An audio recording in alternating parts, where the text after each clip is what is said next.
예배의 자리에 오신 여러분들 환영하고 축복합니다. 코로나19 상황 가운데 각자의 자리에서 주님을 만나기 위해 힘쓰는 여러분들을 한 번 더 축복하고 환영합니다. 이 시간 가운데 우리의 죄를 고백하는 시간을 갖도록 하겠습니다. 함께 묵도하시겠습니다.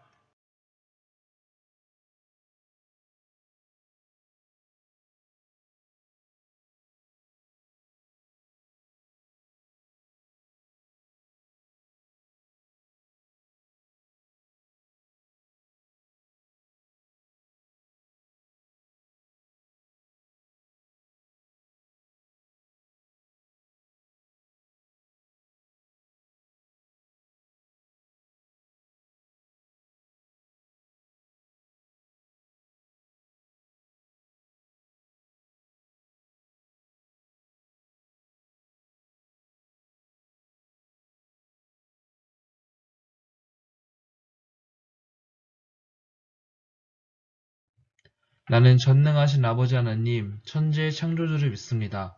나는 그의 유일하신 아들, 우리 주 예수 그리스도를 믿습니다.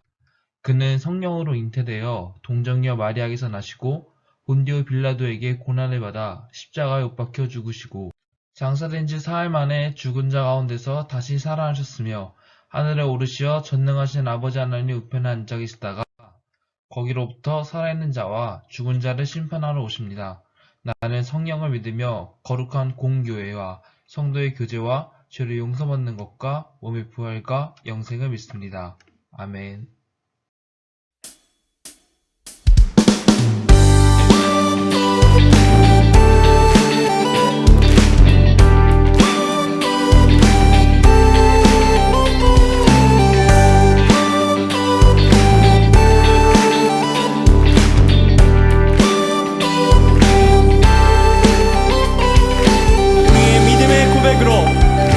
이 세상의 부요함보다 이 세상의 좋은 친구보다 나의 꿈을 이루는 것보다 더 귀한 분 필요한 모든 것을 다 얻고 내가 원한 삶을 사는 것보다 어느 누구에게 사랑보다 귀한 분이 세상의 부요함보다 이 세상의 좋은 친구보다 나의 꿈을 이루는 것보다 더 귀한 분 필요한 모든 것을 다 얻고 내가 원한 삶을 사는 것보다 어느 누구에게 사랑보다 귀한 분 내 영혼 비추시고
향한 주의 사랑 산과 바다에 넘치니 내 마음 열 때 주님 나에게 참 자유 주셨네.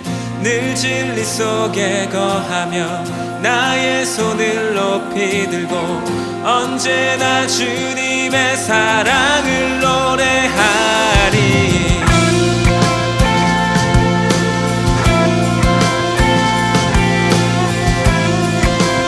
다시 한번 고백합시다. 나를 향한 주의 사랑, 나를 향한 주의 사랑 산과 바다에 넘치니 내 마음 열 때 주님 나에게 참 자유 주셨네. 늘 진리 속에 거하며 나의 손을 높이 들고 언제나 주님의 사랑을 노래하리. 주의 사랑 노래하리라. 영원토록 노래하리라. 주의 사랑 노래하리라. 영원토록 노래하리라. 주의 사랑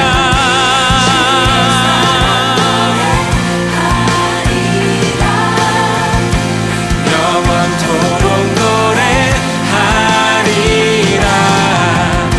주의 사랑 노래하리라. 영원토록 노래하리라. 내가 춤을 출 때 다 비웃겠지만 그들도 주 알게 되면 함께 기뻐 춤을 추게 되리. 내가 춤을 출 때 다 비웃겠지만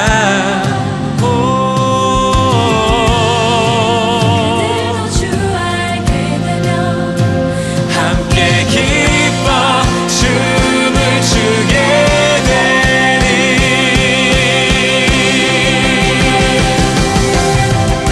주의 사랑 노래하리라. 영원토록 노래하리라. 주의 사랑 노래하리라. 영원토록 노래하리라. 주의 사랑 영원토록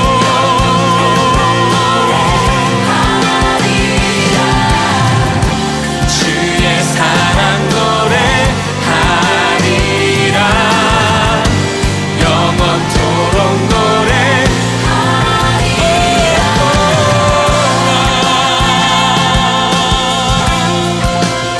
우리 향한 주 사랑 주의 은혜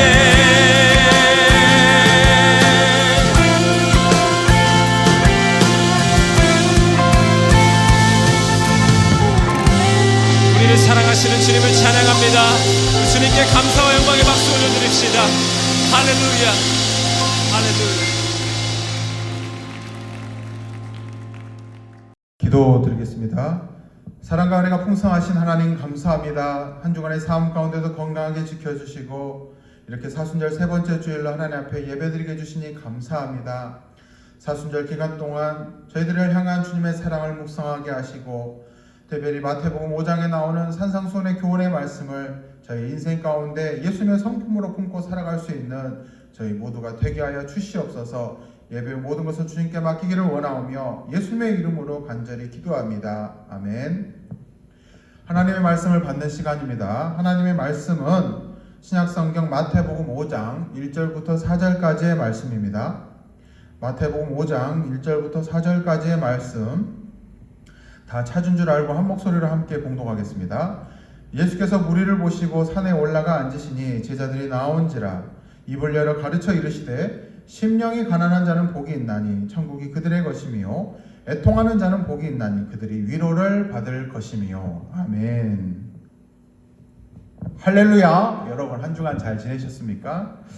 애통하는 자는 복이 있나니 라는 제목을 가지고 이 산상수훈의 세 번째 시간을 함께 하고자 합니다. 현대인들은요 웃고 싶어 해요. 그렇죠? 우리들 중에 울고 싶어 하는 사람은 그 누구도 없어요. 모든 사람들은 웃고 싶어야 합니다. 왜 웃습니까? 행복해지고 싶어서 웃는 거예요. 행복하기 때문에 웃는다라는 말이 맞지만 행복하지 않은 사람도 어떻게 말하죠? 행복해지기 위해서라도 웃어라 이렇게 이야기하잖아요.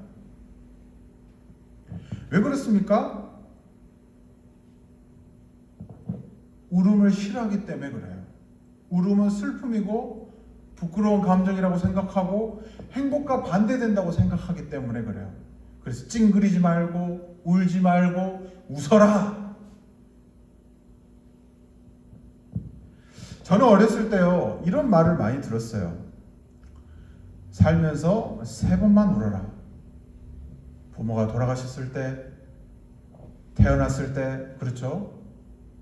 그리고 나라가 망했을 때. 순서가 좀 바뀌긴 했는데 태어났을 때 울고 부모가 돌아가셨을 때 울고 나라가 망했을 때 우는 거예요. 저는 그렇게 어렸을 때 주입식으로 받고 살았어요. 그리고 또 어떤 일이 있었냐면요.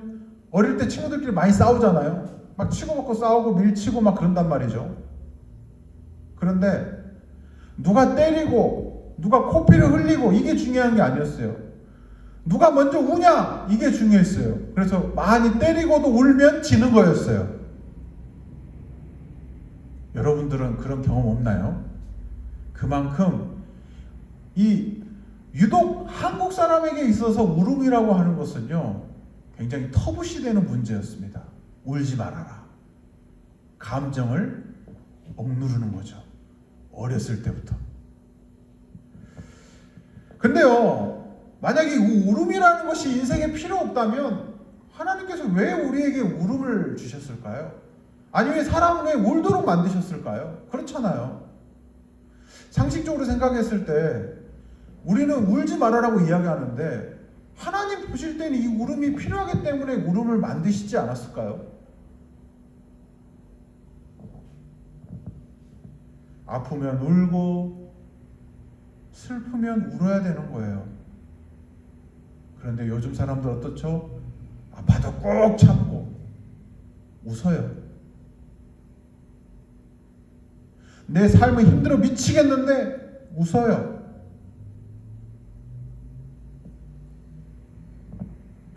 여러분 눈물이 인생에 있어서 정말 인생을 살면서 눈물이라는 것을 경험해 보지 못한 사람들은요 저는 이렇게 말하고 싶어요. 아직 인생의 쓴맛 아니 인생의 아직 깊은 맛을 못 느낀 어린 애야 이렇게 말하고 싶어요. 살면서 울어보기도 하고 살면서 마음 아파보기도 하면서 그런 인생을 내가 좀 더 사유할 수 있다면 어쩌면 그 사람은요 어른이 되어가는 과정에 있는 사람들이에요.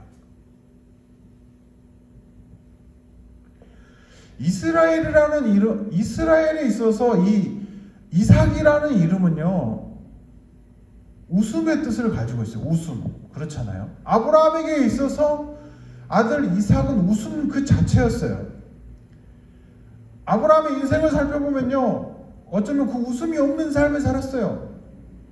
그런데 하나님께서 아들 이삭을 주시고 아브라함의 인생이 행복해지기 시작합니다. 마음이 부유해지기 시작해요. 어떻게 되죠? 하나님을 찾지 않아요. 하나님께서 아브라함에게 말씀하실 때까지 아브라함이 하나님을 향해서 예배드렸고 기도드렸다라는 표현이 성경에 나오지 않아요. 참 재밌죠?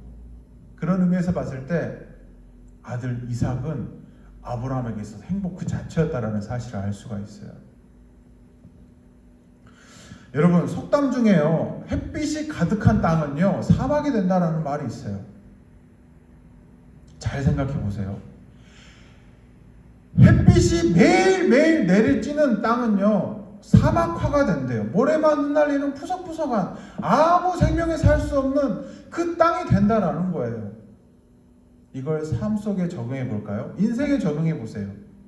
매일 웃는 인생만 있다면 어쩌면 그 인생은 사막과도 같은 인생이다 라고 해석될 수가 있어요. 인생에 있어서 눈물이 있기 때문에, 인생에 있어서 아픔이 있기 때문에, 인생에 있어서 슬픔이 있기 때문에 그러한 눈물이 모여가지고 인생이 더 아름다워지는 것은 아닐까요? 그 눈물이 있기 때문에 인생이 더욱더 성숙해져 가는 것은 아닐까요? 햇빛만 쬐면요 그 땅은 죽어버려요. 그러나 때에 이르는 적은 양의 비라 할지라도 그 비가 있어야지 그 땅이 숲이 만들어질 수 있다라는 사실을 여러분 기억하셔야 합니다. 여러분 신앙생활하면서요, 아니 우리가 살면서 웃는 일만 가득하면 얼마나 좋겠습니까? 사실 그래요. 그러나 인생에 있어서 슬픈 일도 있다라는 것은 하나님께서 우리에게 그 인생을 통하여서 성숙함을 기대하신다는 말과도 같다라는 거예요. 어쩌면 우리가 신앙생활하면서 예수님을 위해서 신앙생활하다가 슬픔과 아픔을 겪었을 때는요, 어쩌면 우리가 신앙의 단계가 더 깊어진다라는 사실을 반증하고 있다라는 것과도 같습니다. 여러분 신앙생활하면서 여러분 울어본 적 있으세요? 여러분 기도하면서 울어본 적 있으세요? 아니 여러분 내가 누군가를 위해서 기도할 때 애통해하면서 울어본 적 있으세요? 아이 무슨 말이세요? 말도 안 되는 소리 하고 계시네. 나야 뭐 힘든 일 경험하기, 나야 슬픈 일 있으면 울죠. 그러나 내가 왜 남을 위해서 울어줍니까?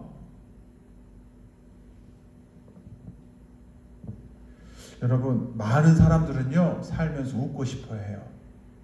많은 사람들은요 웃어야지 그게 맞다고 생각합니다. 그러나 여러분 제가 여러분에게 있어서 울어요! 울어! 지금 당장 울어! 이렇게 말하면 여러분 뭐라고 말할 거예요? 저 사람 미친 거 아니야. 대다수가 이렇게 생각할 거예요. 그러나 예수님께서 우리에게 분명하게 말씀하고 계세요.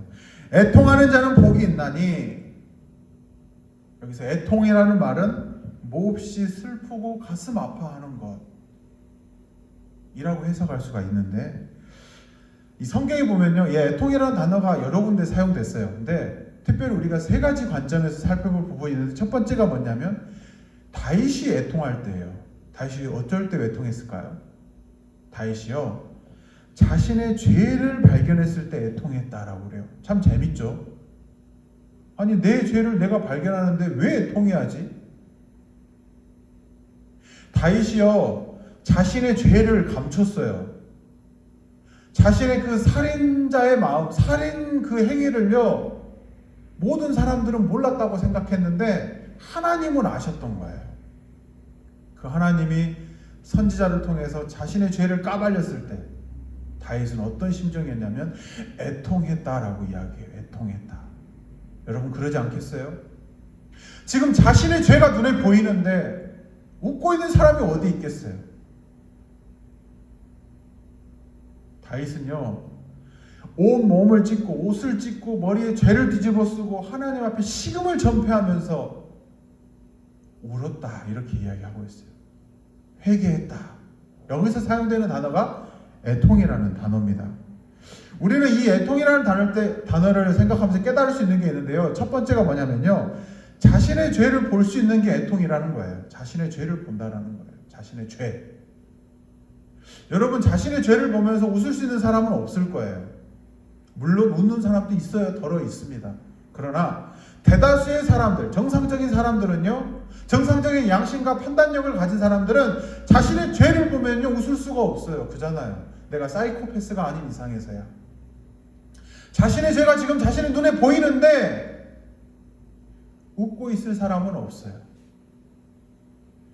과거에는요. 죄를 지면요. 하나님 앞에 나아갈 수가 없었잖아요. 그래서 우리는 제사라는 걸 지냈어요. 예수님이 오시기 전까지 이 제사장을 통해서 하나님 앞에 제사를 지냈는데 그 제사의 방식을 여러분들도 잘 알고 있을 거예요. 어떻게 됐죠? 나를 대신해서 짐승들이 죽어야 했어요. 비둘기가 죽기도 하고 소나 양이 죽기도 했어요.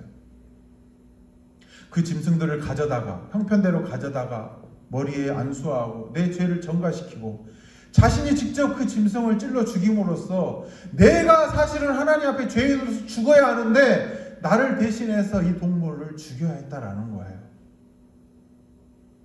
근데 여러분, 그 짐승들이요, 죽고 싶어 할 짐승들이 있을까요? 없어요.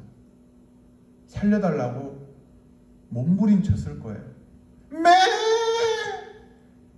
푸드덕 그러면서 막 몸부림쳤을 거란 말이에요. 그 모습을 직접 자신의 행위로 인해서 죽이는 사람의 입장에서는 어땠을까요? 피가 튀죠. 살점이 떨어져 나가죠. 내장을 끄집어내죠. 기록에 의하면 애통해하면서 울었다 이렇게 이야기합니다. 울부짖었다. 그 상황에서 웃을 수 있는 사람이 어디 있겠냐는 거예요. 나를 대신해서 죽어가는 그 생명을 보면서 웃을 사람은 없어요. 다윗도 그래요. 하나님 앞에 자신의 죄가 까발려졌어요. 자신이 숨기고 철저하게 감췄다고 생각했던 그 죄가 까발려졌어요. 아마 다른 사람이라면요, 그를 덮으려고 자신의 명예와 자신의 권세와 자신의 돈으로 덮으려고 했을 거예요. 그러나 다윗은 그러지 않았어요. 하나님이 아셨으면 다 아는 것과 진배 없다. 그래서 하나님 앞에 회개했어요. 자신의 온몸을 찢고 자신의 모든 부끄러운 모습을 보이면서 머리를 헤쳐이고 나는 죄인입니다. 하나님 나를 긍휼히 여겨주시옵소서. 여기서 우리가 배울 수 있는 점은요, 이 애통이라는 것은요, 심령이 가난한 사람이 올 수 있는 단계라는 거예요.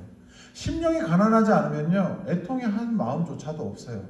그렇지 않겠어요? 만약에 다윗이 심령이 가난한 마음이 없었다면 하나님 앞에 이렇게 애통해하지 않습니다. 그럼 어떻게 할까요? 그것을 입막음해버리죠. 감춰버리죠. 덮어버리죠. 자신의 권력으로 묻어버리죠. 선지자 하나쯤 해버릴 수 있어요. 그러나 다윗은 그렇게 하지 않았어요. 왜?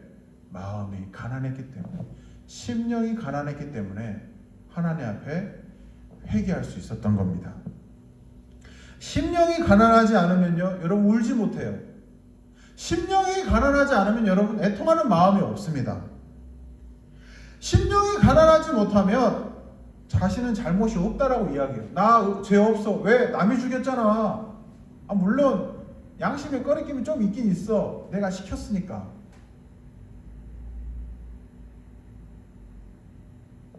심령이 부유하면, 마음이 부유한 사람들은 자신의 의로 인해서 당당해요.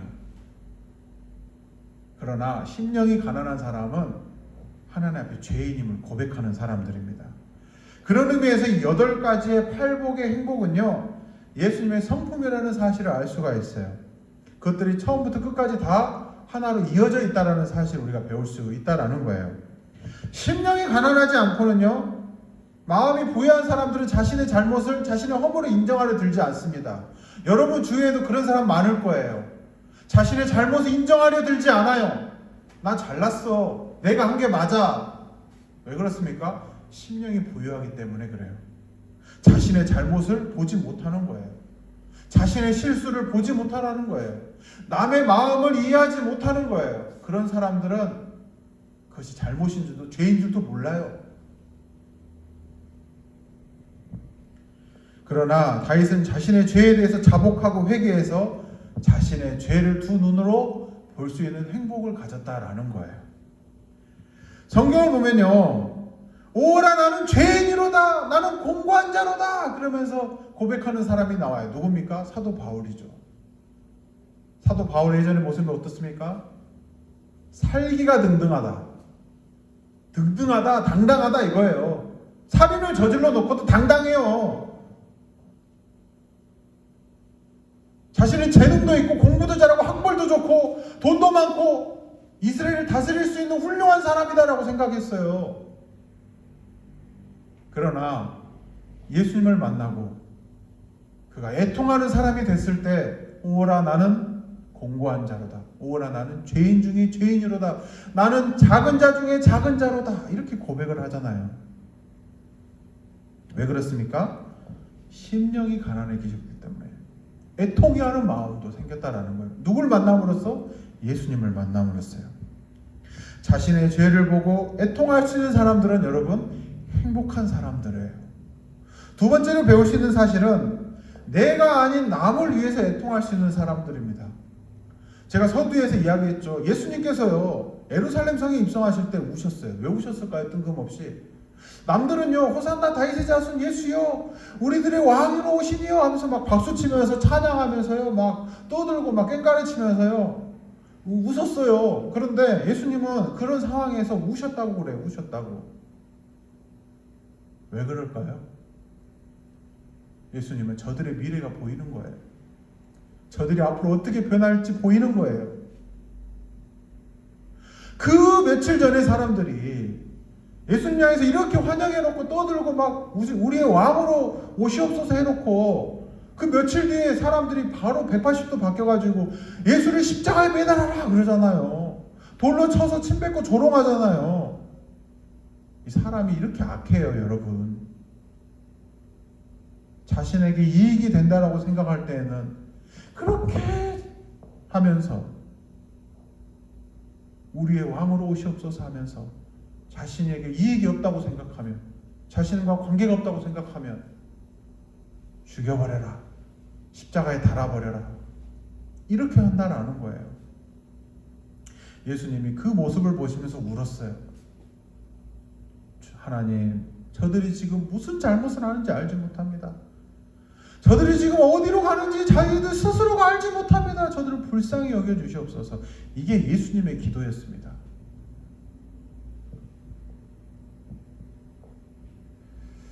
여러분, 예수님께서는요 내가 아닌 남을 위해 오셨어요. 생명을 사랑한다라고 하는 것은요, 예수님의 성품을 닮아간다라고 하는 것은요, 나를 보는 것도 중요하지만 내 이웃의 허물도 보는 것도 중요해요. 그 허물을 보고 그 사람을 질책하고 죽이라는 게 아니에요. 그럼 왜요? 그 사람을 살리라는 거예요.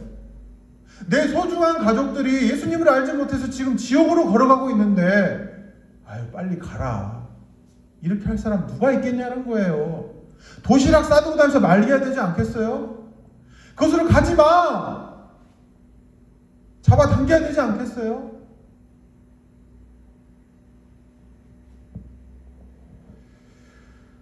내 소중한 사람들이, 아니 내 이웃들이 예수님을 알지 못해서 절망의 벼락으로 내려가는 모습을 볼 때 애통하지 않으면 어떻게 하겠어요?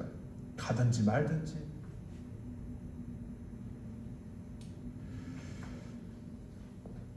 애통한다라는 의미는요, 나를 위해서 울기도 하지만 그런 사람들을 보고 지나칠 수 없는 사람을 의미하기도 합니다. 누구처럼? 예수님처럼요. 그 생명을 살리기 위해서 움직이는 사람들은요, 울음이 많은 사람들이에요. 예전에 한국교회는요, 이 애통하는 마음이 있었어요. 아마 우리 여기 계신 선생님들은요, 그 마음을 어느 정도 경험해 보신 세대예요. 교회 가면요, 왜 이렇게도 우는지, 교회 가면요, 왜 찬양 부르다가 우는지, 교회 가면요, 왜 기도하다가 우는지 이해를 못해요. 저도 그랬어요. 저 사람들은 왜 이렇게 저렇게 질질 짤고 자빠졌냐고 이렇게 생각했어요.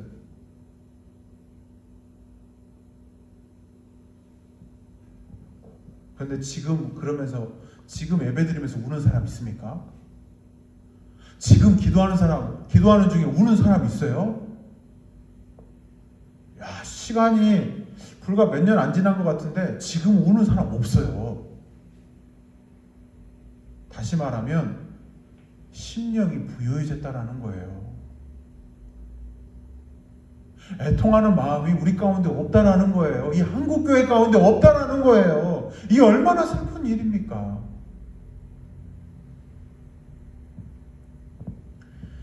우리가 예수님의 마음을 본받는다고 한다라는 것은, 예수님의 마음이 우리 마음 가운데 있다라고 한다라는 것은요, 내 이웃의 구원의 문제에 대해서 애통할 수 있는 사람들을 의미해요. 그래서 나의 죄와 허물을 위해서도 울기도 하지만 그들의 생명을 위해서도 울어줄 수 있는 사람, 이게 바로 두 번째 애통의 마음이에요. 마지막으로 배울 수 있는 게 뭐냐면요, 가슴이 떨리고 심장이 떨어져 나갈 아픔을 느낄 때 하나님께서 우리 가운데 위로해 주신다라는 사실이에요. 애통하는 자는 복이 있나니 그들이 하나님의 위로를 얻을 것이며, 이렇게 하나님의 말씀을 말하고 있어요. 애통하는 자는 복이 있나니 하나님의 위로를 얻을 것이다. 야곱이요, 사랑하는 자식 아들을 잃었다고 생각했을 때 어떤 마음이었겠어요? 심장이 떨어져 나가는 아픔을 느꼈을 겁니다. 그 잘 먹던 밥을요, 이 숟가락을 놓아버릴 정도의 식음을 전폐해버려요. 살기 싫어버려요. 내 사랑하는 자식. 형제들에 의해서 이 요셉의 채색 옷이 이 짐승들에 의해서 찢겼다고 생각하고 피 묻어있는 그 옷을 볼 때 내 사랑하는 자식이 그 못된 짐승들에게 갈격이 찢겨서 먹혔다라는 사실로 받아들여졌을 때 야곱의 마음이 찢어지는 것 같아요. 애통하는 마음이죠. 그럴 때 하나님께서 야곱을 버리지 않았다라는 거예요. 너 슬피 울도록 혼자 내버려 두지 않았다는 거예요. 그 야곱의 슬픔에 함께 하셨다라는 거예요. 애통하는 자는 복이 있나니 하나님의 위로를 얻을 것이며. 몇 년 뒤에 어떻게 바뀌죠? 상황이 완전 바뀌잖아요. 잃어버렸다고 생각했던 아들, 가슴에 묻었다고 생각했던 그 아들 요셉을 만난 거예요. 그 좋은 상황이 어디 있겠어요? 이집트의 총리가 돼가지고 저 위에 빛나는 태양처럼 그 좋은 아들을 만났을 때 그 아버지의 마음, 그 기쁨은 무엇으로 표현할 수 있겠어요?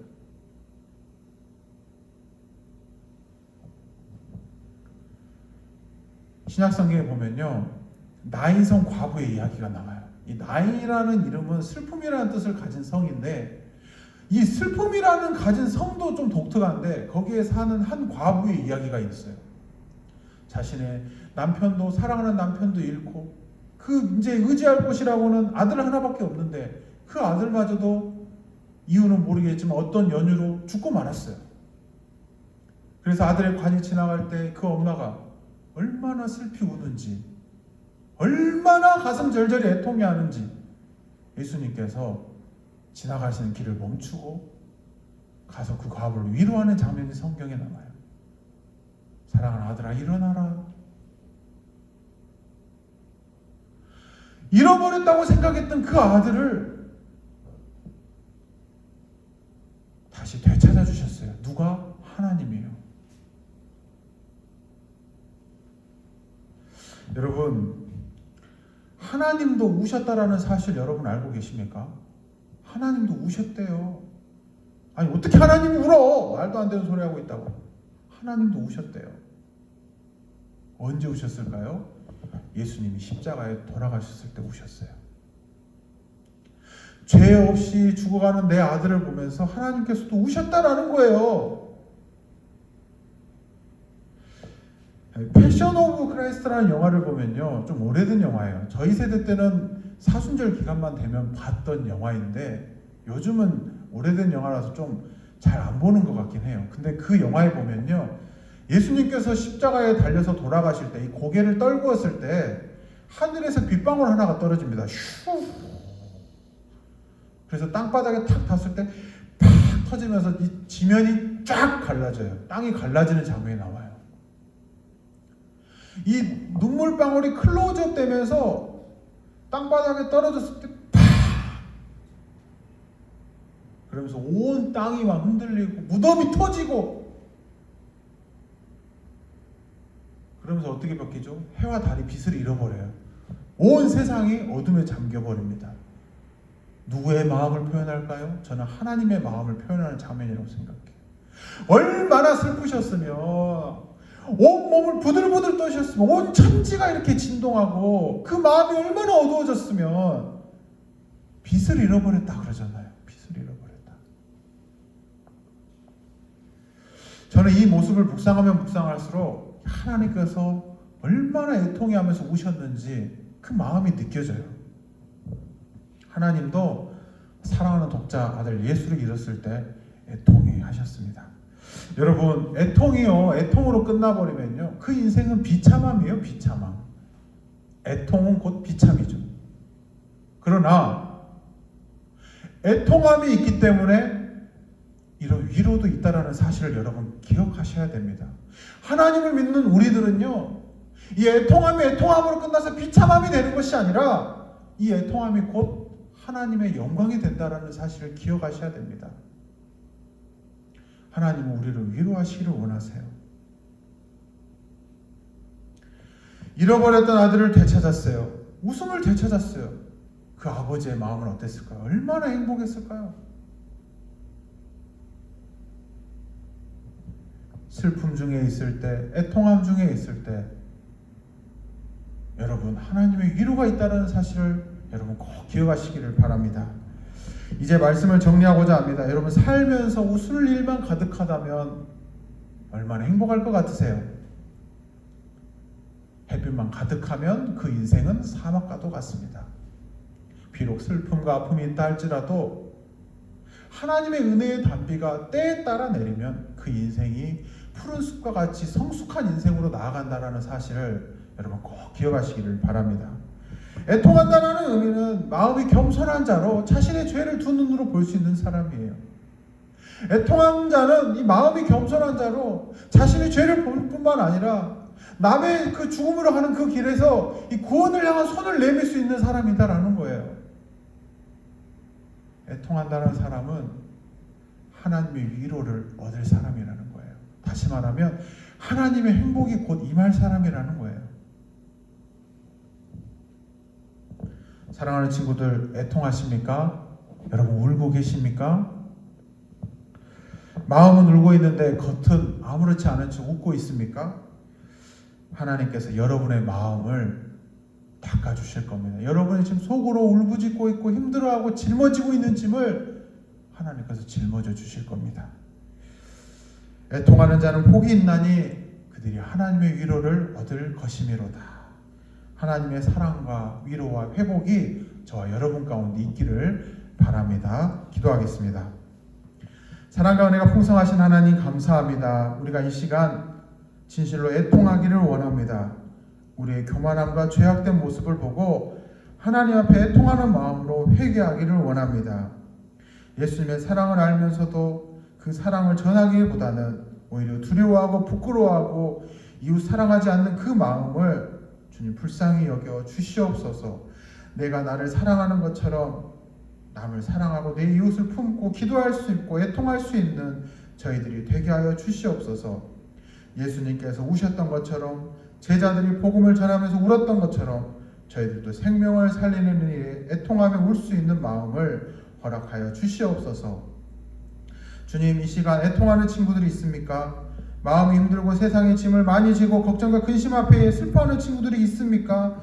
주님, 그들의 마음을 위로하여 주시고 하나님의 크신 사랑과 은혜를 경험하는 인생들이 되게 하여 주시옵소서. 이 시간 빈손으로 나오지 아니하고 하나님 앞에 마음과 정성을 모아드립니다. 이 예물 위에 주님 축복하여 주시고 하늘의 신령한 복과 땅의 기름진 복으로 필요한 모든 부분들이 채워지는 은혜의 역사가 있게 하여 주시옵소서. 이 모든 길을 예수님의 이름으로 간절히 기도하오며 지금은 우리 구주 예수 그리스도의 은혜와 하나님 아버지의 무한하신 사랑하심과 성령님의 동행하심이 예수님처럼 애통하며 복음의 사랑을 이 세상에 전하기를 다짐하는 주님의 자녀들 위해 영원토록 함께 하옵시기를 간절히 축원하옵나이다. 아멘.